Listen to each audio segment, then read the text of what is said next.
Today we're going to be talking about the spine and some of the spine's contents, especially the number of vertebrae and what they're called.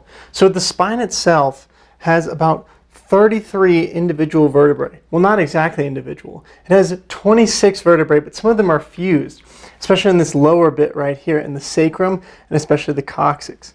So if we go back up to the top of the spine, what we see is the first bit right here, this is our neck. So this neck region is composed of 7 cervical vertebrae, and then we have our mid-back or our thoracic spine, which is composed of 12 vertebrae, and then this goes all the way down to our low back or our lumbar spine. This lumbar spine is composed of 5 vertebrae. And then this area right here is the lumbosacral junction.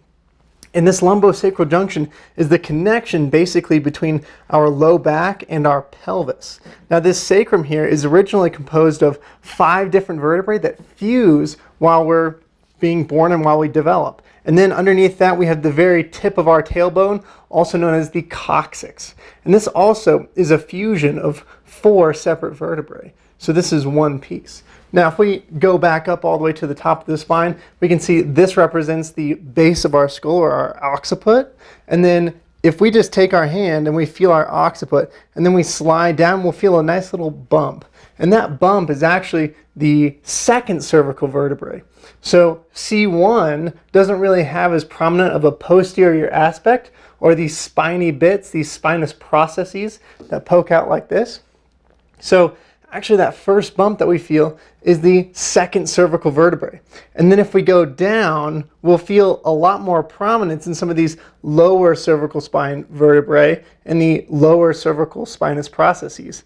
And we'll potentially even feel one particularly pop out, and that's the 7th cervical vertebrae, also known as the vertebral prominens.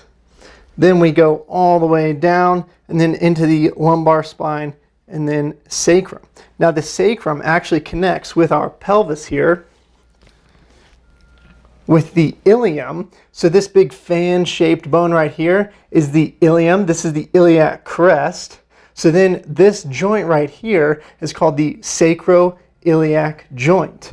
Now the ilium and the basically hip bones are composed of 3 different pieces. We have this ilium, the ischium, and then the pubis right here.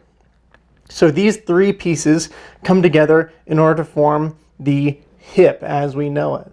And then we have this little cup right here, and this cup is called the acetabulum, and this is what connects with our leg bone or our femur.